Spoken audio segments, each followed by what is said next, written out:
গাছ দুটাই সমানে গাছ সমানে সমানে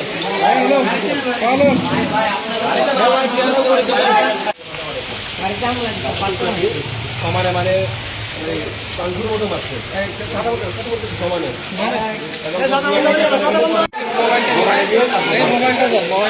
সে বলতে গাড়ি যেতে পারবে না, এটা আমার সেখানে নিয়ে যাইতে রেখে যাইতে হবে। এরপরে পোলাবার বাধা দিছে, তার হাতে একটা এরকম লম্বা গাছ ছিল, গাছের টুকরা, ওটা দিয়ে এলো পাতারি বাইরে দিয়ে চারজন, তার আশেপাশে কারো যাইতে দেয় না, গেলে তার বাড়ি মারতেছে।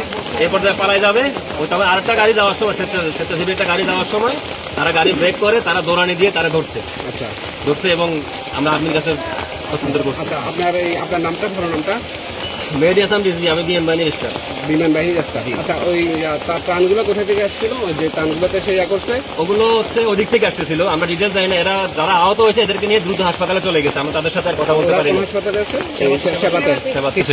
ওদেরকে চারজনকে আহত করছে এবং এলোপাতারি বাড়ি মারতেছে। এলোপাতারি ওকে একজন, ও একাই বাড়ি মারতেছে, সে চলে যাওয়ার জন্য বাড়ি মারতেছে এবং সে সাথে আরো দুজন দেখলাম যে মোটরসাইকেলে পর্যায়ে আসছি। তখন মানে আমার নিজের প্রত্যক্ষদর্শী, আমি নিজে দেখা সে এলোপাতারি বাড়ি মারতেছে এতটুকু। এই যে আপনার যে সিরানো কাঠ যেগুলা, হ্যাঁ সমেলের সিরানো কাঠ যেগুলা, এগুলা ধারালো কাঠ, যেখানে বাড়ি মারতেছে ওখানে ফাটতেছে।